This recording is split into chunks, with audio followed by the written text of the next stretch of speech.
All right. It's time for you to bring us up to speed on some issues. First, let's start with the issue of security. The last time we were here, security was, of course, everybody's concern in the FCT. Of course, after that, we've seen you swung to action. You visited all the area councils, holding stakeholders sessions with the traditional rulers, the security chiefs, and of course the elected officials in those area councils. Can we say the outcome of all of that shuttle visit is the relative peace that we are seeing now in the city? Well, I would say a combination of so many factors. But first of all, let me sincerely thank you. The issue of security is germane to every government.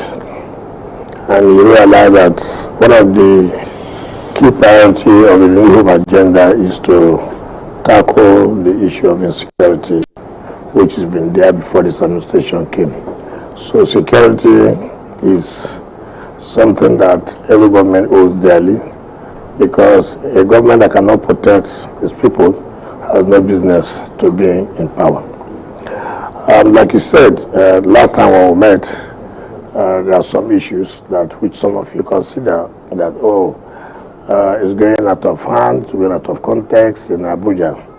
And I did say that that is not very much correct. However, that does not mean that there are no issues of insecurity here and there. We took a lot of steps. Like one of the steps we took is to really make sure that we visited all the area councils to have stakeholders and see also how they can have a buy-in in what government intends to do. A government alone cannot fight the issue of insecurity. Everybody has a duty to contribute one way or the other in terms of intelligence, in terms of information to security agencies. And so that visit alone, I can tell you, to the some of the successes we have recorded today. And what we discovered is that the people do not understand or do not even know what was going on in government. They have no connection with the government. And so it's like they're on their own. But we let them understand that, look, Mr. President has mandated me to let them know that what they are facing is aware, and that I am assuring them, reassuring them that this issue of insecurity, particularly as it affects them in Abuja, will be a thing of the past. And we're able to see also that the stakeholders were able to point out to us that, look, there are things that we think that if we have, we'll be able to curtail some of this, because we know some of the routes that these people come. And because it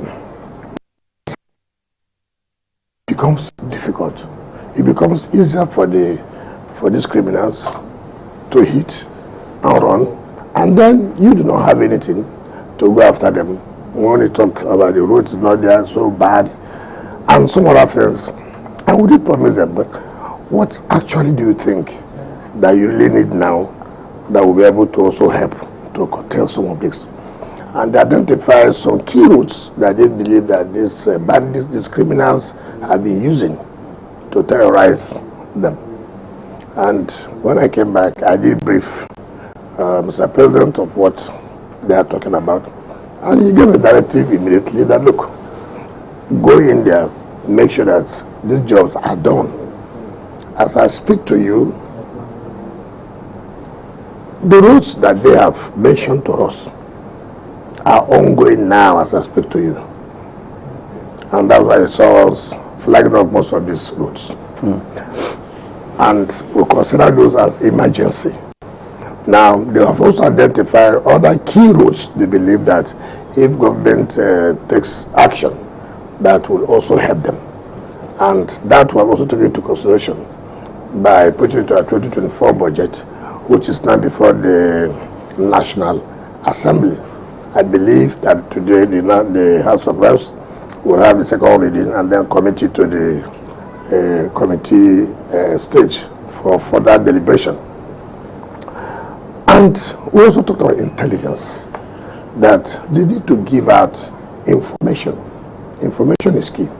Again, you have to give them the confidence that this information, you have to protect those who have given that information. Because part of the problem is that, look, how do I know if I give out this information, whether those I gave out the information will not use it against us by these criminals coming after them? We did assure them, I've told them the method in which this information will be given out.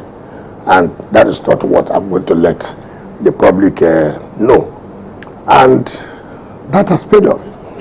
I can tell you immediately after the stakeholders consultation meeting, and luckily again, we had a very proactive CP in the person of Igwe, who also knows the terrain of Abuja. He has been the Deputy Commissioner of Police in charge of operation before, so luckily he is now the CP. So Abuja area is not new to him. And within a week, we were able to, apprehend the major culprits, those who are behind the series of kidnappings in FCT. Was it because of the ransom? Not necessarily. Not necessarily. That could be a motivating factor too, because the police has to use that money to also give out to informants in order to get intelligence.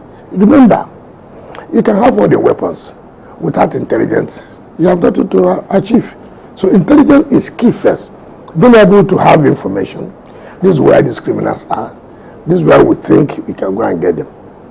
In fact, remember the legislative aid to Senator Ned Wike, who was killed, who was kidnapped and killed and was buried in a shallow grave. The major culprit, these people were in a forest in Nasarawa, in particular Toto. And if you see what happened, first of all, we got Dahiru before, and then got the second person, and these are the major sponsors of kidnapping and other forms of armed robbery. The moment we took two of them, and some of their kingpins, that's why I see that the whole thing came down. Again, police, it's unfortunate to say this, that some of our, or mostly, the security agencies, in particular, I would say, the police here, not adequately equipped.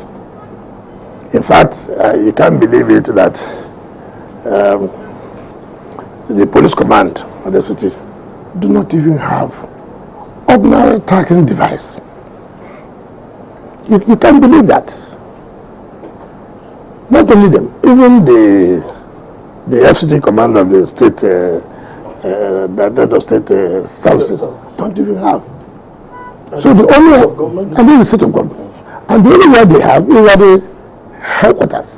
So if there are things to do, they have to go to the headquarters, which is not supposed to be that. And we have said, look, and luckily I told Mr. President that, look, we have to do something. And there must be the emergency procurement of this equipment. Because if we go through the normal process of procurement, it takes you months. In fact, let me tell you, last year, we applied to the Bureau of Public Procurement. Look, we want to have vehicles to launch by December, and other communication gadgets. Allow us have emergency procurement. They refused. I'm not saying that not doing that was what led to some of those kidnapping, or what led to the kidnap of the families and the rest. But if we had had this opportunity to launch members of the Republic, that alone puts here before the criminal that, look, these people are some sort of a step. Yes. But it was when it happened in January, I have to run to Mr. President, look, we can continue. As Mr. President gave us emergency procurement approval immediately that we must get this equipment. And which we have done. Then the only snag we now have, again, I have said, in terms of security, we don't need to bring bureaucracy. We have now applied to the Office of National Security Advisor to allow us to have end user certificate of most of those equipment. When I appeared before the Senate yesterday, a closed door section, and I briefed them. They were all happy with what we have done and what steps we are taking. But then again, we are able to let them know, look at the problem that we are facing. And I came back. Then I saw the letter from the office of the National Security. So I was thinking that approval has been given. Until when I read it, it now said, look, we should let those who will use it, take for example, the police, the SSS, be the ones they will not apply for the end user section. And that will now go back for them to now write it. This is what I'm talking about, bureaucracy. Okay. After that meeting with the Senate, yes, you said, because that was